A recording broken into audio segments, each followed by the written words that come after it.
Assalamualaikum warahmatullahi wabarakatuh. Selamat pagi teman sehat. Saat ini setelah sekian lama kita kembali lagi pada segmen Bincang Kesehatan. Nah, narasumber pada Bincang Kesehatan kali ini yaitu seorang dokter spesialis gizi klinis, yang mana ini merupakan pelayanan baru di RSUD Dr. Susilo Kabupaten Tegal. Sebelumnya, perkenalkan terlebih dahulu, saya Afi yang akan menemani narasumber pada Bincang Kesehatan hari ini. Nah, judul atau tema Bincang Kesehatan pada hari ini yaitu Usut Tuntas Obesitas. Ini merupakan tema yang menarik banget karena belakangan ini masalah tentang obesitas lagi hype banget, lagi happening-happeningnya di kalangan masyarakat saat ini. Nah, teman sehat, tanpa berlama-lama lagi, karena udah nggak sabar juga, langsung saya serahkan kepada ahlinya, yaitu dokter cantik di sebelah saya, Dr. Anissa Fauziah, SPGK. Silakan dokter. Halo teman sehat, hari ini kita akan berbicara tentang obesitas. Apa itu obesitas? Obesitas adalah suatu kondisi di mana kelebihan lemak tubuh terjadi di dalam tubuh kita sehingga menyebabkan gangguan dari fungsi tubuh. Nah, bagaimana caranya kita mengetahui kita mengalami obesitas atau tidak? Ada berbagai cara untuk mengetahuinya. Yang pertama, dengan menghitung indeks massa tubuh kita. Indeks massa tubuh dapat dihitung dengan berat badan dibagi tinggi badan dalam meter dikuadratkan. Indeks massa tubuh ini ketika kita sudah menemukan angkanya, dapat kita lihat dari kriteria indeks massa tubuh. Kalau kita di Indonesia, kita mengikuti patokan dari Asia Pasifik. Indeks massa tubuh yang normal untuk Asia Pasifik adalah sebesar 18,5 sampai 22,9 kg per meter kuadrat. Kalau indeks massa tubuhnya itu lebih dari 23, berarti Anda sudah mengalami overweight atau kelebihan berat. Kalau indeks massa tubuhnya sudah lebih dari 25, berarti sudah mengalami obesitas atau kegemukan. Selain dengan menghitung indeks massa tubuh, kita juga bisa mengetahui massa lemak di dalam tubuh dengan alat yang disebut dengan Bioelectrical Impedance Analyzer. Alat ini juga terdiri dari berbagai jenis, mulai dari yang paling sederhana sampai dengan yang paling canggih yang biasanya digunakan di rumah sakit. Nah, berbagai alat ini meskipun sama-sama BIA memiliki tingkat akurasi yang berbeda. Kemudian selain dengan BIA atau Bioelectrical Impedance Analyzer tadi, kita juga bisa melihat massa lemak, massa otot, dan berbagai tubuh kita dengan radiologi. Misalnya dengan MRI, kemudian dengan CT scan, dengan DXA. Lemak berlebih di dalam tubuh kita ini ternyata tidak hanya diam saja loh. Lemak yang berlebih tersebut menyebabkan peradangan, kemudian juga mengganggu sirkulasi makanan ke organ-organ, dan juga mengganggu fisiologi tubuh yang lainnya. Sehingga jika seseorang mengalami kegemukan secara terus-menerus, ini dapat mengganggu fungsi-fungsi tubuhnya sehingga menyebabkan berbagai penyakit.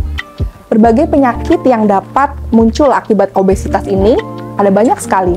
Misalnya penyakit kronis seperti diabetes, kemudian darah tinggi, penyakit jantung, kemudian juga dapat menyebabkan peradangan sendi. Obesitas ini juga bisa menyebabkan depresi, kemudian gangguan nafas, kemudian juga dapat meningkatkan risiko kanker, dan masih banyak lagi yang dapat disebabkan oleh kegemukan tersebut. Bagaimana caranya kita dapat mengatasi kegemukan? Caranya adalah memperbaiki pola hidup kita. Mengkontrol apa yang masuk melalui makanan dan meningkatkan aktivitas sehingga energi yang keluar menjadi lebih baik. Sayangnya, banyak orang ketika kegemukan justru melakukan diet-diet ekstrim yang diketahui dari internet atau dari orang lain misalnya. Misalnya dengan makan terlalu sedikit, tidak makan makanan tertentu, misalnya tidak makan lemak sama sekali, tidak makan karbohidrat sama sekali. Padahal tubuh kita memerlukan berbagai zat gizi termasuk lemak, karbohidrat, dan berbagai zat lain. Nah, kenapa seseorang bisa mengalami obesitas? Ini bisa dipengaruhi oleh berbagai faktor. Misalnya faktor genetik, namun faktor genetik ini hanya menyumbang sekitar 30% dari penyebab orang obesitas. Kemudian bisa juga terjadi adanya gangguan di dalam metabolisme tubuhnya. atau gangguan fisiologi tubuhnya. Nah, untuk hal ini perlu dilakukan pemeriksaan kepada dokter supaya bisa mengetahui apakah terdapat gangguan fungsi atau gangguan metabolisme di dalam tubuh. Kemudian yang paling sering menyebabkan obesitas adalah lingkungan dan gaya hidup, khususnya asupan makan dan aktivitas. Jadi penting bagi kita untuk melakukan diet dengan tepat. Ciri-ciri diet yang benar adalah 1. Tidak membuat kita merasa tersiksa. 2. Tidak makan terlalu sedikit atau mempantang makanan-makanan tertentu. Misalnya tidak pantang lemak, tidak pantang nasi, dan sebagainya. Kemudian 3. Disesuaikan dengan kebiasaan masing-masing orang. Misalnya orang yang biasanya ngemil atau orang yang biasanya makan roti, kemudian orang yang biasanya makan nasi. Nah, ini harus disesuaikan dengan kebiasaan makanan sehari-hari. Di dalam tubuh kita terdapat suatu sistem yang disebut dengan sistem keseimbangan energi. Sistem keseimbangan energi ini mengatur energi yang masuk melalui makanan, kemudian diproses di dalam tubuh melalui sistem hormon dan fungsi-fungsi tubuh, kemudian pada akhirnya dikeluarkan dalam bentuk energi keluar, misalnya dengan aktivitas sehari-hari. Nah, kenapa seseorang bisa obesitas? Hal ini karena terjadi gangguan dari sistem keseimbangan energi tubuh tersebut. Sebenarnya tubuh kita itu cerdas.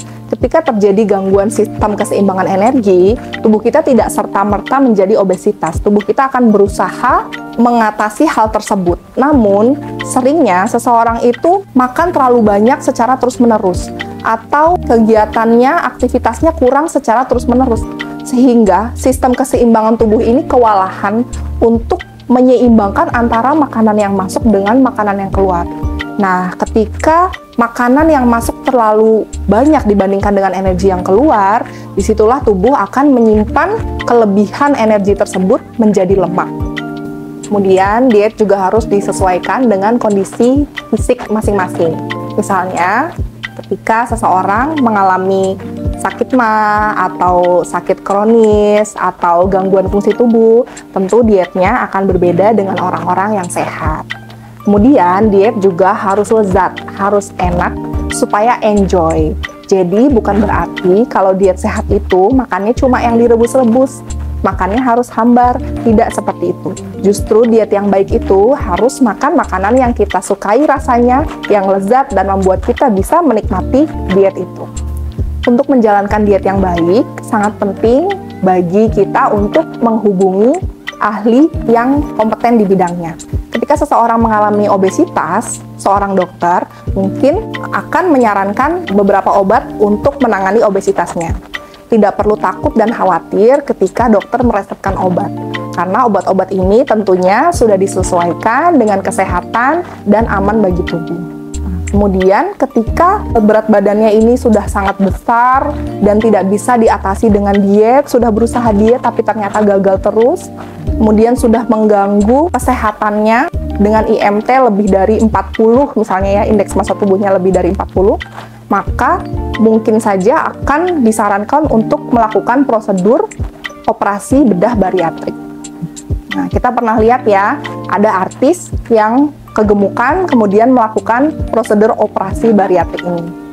Operasi bariatrik ini hanya dilakukan terhadap pasien-pasien dengan kondisi tertentu. Jadi bukan berarti siapapun yang kegemukan bisa melakukan operasi ini. Oke, demikian sekilas mengenai obesitas ya, teman sehat.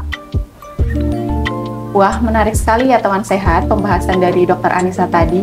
Dari pembahasan tadi nih dok, ada juga pertanyaan yang masuk melalui DM media sosial Instagram akun kita di @rsud-sosiolog. Pertanyaannya yaitu, Min mau nanya dong, kalau susah gemuk itu bisa dikonsulkan ke dokter gizi juga apa enggak? Untuk yang susah gemuk, boleh dikonsulkan ke dokter gizi klinis.